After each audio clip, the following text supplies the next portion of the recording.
I'm going to be very brief here and say this whole situation is on me. I feel terrible for Jerod because I put him in an untenable situation. I know that he has all the tools as a head coach to be successful in this league. He just needed more time before taking the job. In the end, I'm a fan of this team first, and now I have to go out and find a coach who can get us back to the playoffs and hopefully championships. We're open for questions. Start with Dan Roach here in the front. Robert, just when was the decision made in your mind? When was it that you felt you needed to let him go? This whole situation evolved, but I'd say over the last month, I went back and forth. And I don't know, in my life and my business, I make certain decisions. I know when it's right, and it just happened. And it was very hard because the personal relationship I feel for Jerod and the human being he is. And I felt guilty I put him in that position. But we're moving on. Tom Curran on the left. Hey, Robert. What will happen with, for instance, the personnel department? What decisions will be made with whoever the next coach is, having the latitude to bring in his own players, his own scouting staff, his own coaches? Yeah, we'll wait till we bring that coach in. And he obviously, he's going to have big input on who the players are and who the coaches are. It'll be his decision. So, At this juncture, would it be status quo for everybody on the staff until an individual is found? yes. We'll let him, look, we move fast, and we're going to let him make those decisions. Alan Seaborn. Robert, I know that you don't make snap decisions, so I was wondering, at what point during the season did you sense something was not right? And if you could expand on that, what caught your attention that something wasn't right? Well, in the important decisions in my life, I've always said I measure 9 times and cut once. And this was one of those situations. I guess the main thing for me is I felt we regressed. The high point of everything for me was winning in the Cincinnati game. And then in mid-season, I just think we started to regress. Phil Perry. Robert, how significantly has fan reaction to the product on the field and to Jerod specifically played into your decision? Well, I'm the biggest fan, so I understand. And, you know, since the day we bought this team and I realized what a privilege it was and how lucky we were as a family, that this is the only business we're involved in where I see ourselves, we don't own this team. It's owned by the fans of this region, and we're custodians of a very special asset of the community. And that's why that helps me try to make decisions that if it was just personal, it would be different. Andrew Kelly. Robert, aside from yourself and Jonathan, who will be involved in the head coaching interviews, and what traits are you looking for? Well, we'll have Alonzo Highsmith and Elliott will be involved, and we're going to try to understand who can help us best get back to the playoffs.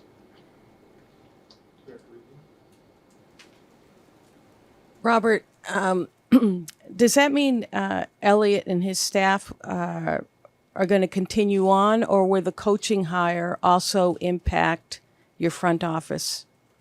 No, we are looking for people working together, and they will be staying on. Nicole Yang from Robert, when you say that the situation was untenable, what about it specifically did you find untenable, and how will that influence how you approach this search? I don't like losing. I don't like losing the way we lost. And I just things were not developing the way we would have liked, and it was time to move on.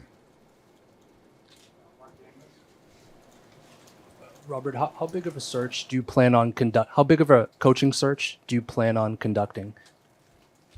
Well, we want to interview as many people as we can that we think can help us get to that position that we want to be in. So we have put out and requests, and Stacy will be filling you in on that. Jonathan Paul.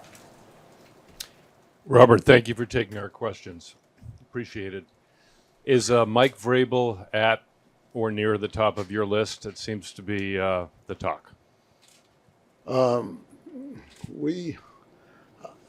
Before I make a comment like that, I don't know all the people involved, and there are some wonderful people that we've heard about, so I'd rather respond to that after I've seen everyone. Dr. Brigadier. Robert, can you speak a bit more to the timing of this? Did Jerod know before the game? Where are you? I'm right over here. Sorry. Oh, sorry. Thank you.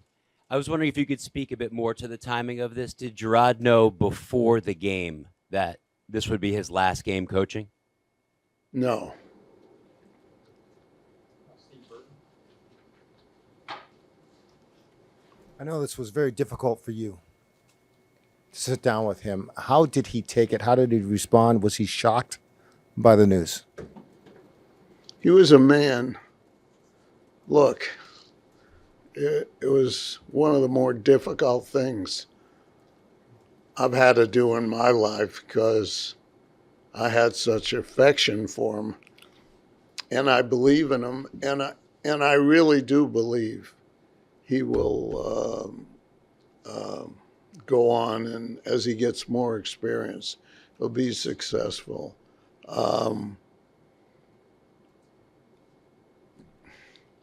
It was not easy. He was a gentleman and accepted it that way. Quick Bedard. Robert, this is going to be very expensive. Buying out a coaching staff, bringing in on new coaching staff, perhaps it goes to the personnel department. You also have $120 million in cap space this year, the most in the league. Will what you spend on this transition affect anything that you spend on players this offseason? Yeah, the answer is no. We've always had a situation where we spend to the cap, and if we go over we have never told any coach or limited the spending. The only thing we've said is if you exceed the cap, we like to see it leveled out over 3 years. And, so that we never get way out of hand. But spending to the cap or above the cap is not, we want to win. That's our priority first. Chris Gasper on the right-hand side. Hi, Robert, back here. Thanks. How are you? You guys were told this was a multi-year rebuild, that it wasn't going to turn around in 1 year. You said you believe in Jerod, you think he'll be better with more experience. So why not let him get that experience here, knowing going in this was a multi-year process? Yeah, from my point of view, I just thought we had a rough year last year. It was not 24, 23. And going through 2 years like that, and then seeing where we were this year, and especially the second half of the year, just made me feel we weren't going in the right direction. And I don't want to go through this next year, and we're going to do what we got to do to fix it. Which Stearns in the very back? Robert, is there one quality when you go through this search with a new coach that you'll be looking for over everything else? Is there one quality, in your opinion, that will help lead to you getting back to being a contender and playing for championships? No, it's really a composite. I mean, you need someone who players can relate to and respond to, but they need to have a team around them that has product knowledge, in-game adjustments, knowing what their system is, just a lot of things coming together. Robert, we saw Jonathan very animated during the Cardinals game on television. How much was he involved in this decision, and how is he going to be involved in this decision about who your next coach will be? Well, for over 30 years, he's been with me in most decisions I've made in my life, surely business ones that are important. So he will continue to be involved with me.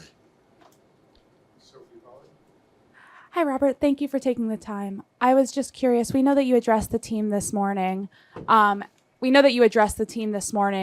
a lot of the players were very on board with Jerod. They really liked him. What was kind of the reaction from the players in terms of this decision? Well, I didn't get a chance to really interact. Believe it or not, we had some very important outside people coming here today on something unrelated to the Patriots.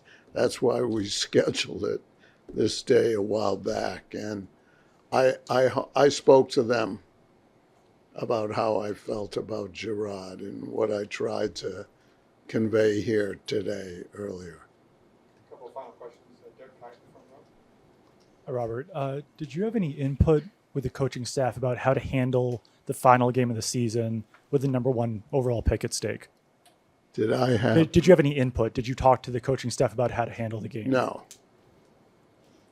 Tom Kerr. I think this is the last question. Hey, Robert. I get number two. The personnel department this past year in free agency didn't really have a banner year, and also in the draft. And Elliott and some of the other individuals there, Matt Groh, have been part of the personnel department for a number of years. What is it that stands out to you about them that they should continue forward in the team building when the roster is not great? Yeah.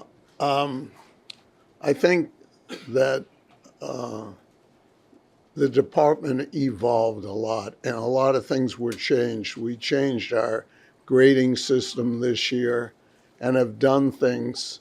Our drafts have not been good for a while, and that's not, if you want to compete long term and be good in this league, you got to have good drafts, because those rookie contracts allow you to go out and get the people you need to surround people. Looks like we lucked out. We maybe have two quarterbacks. But I think we'll hopefully see a big improvement this year. Thank you very much. I appreciate you all giving us the time.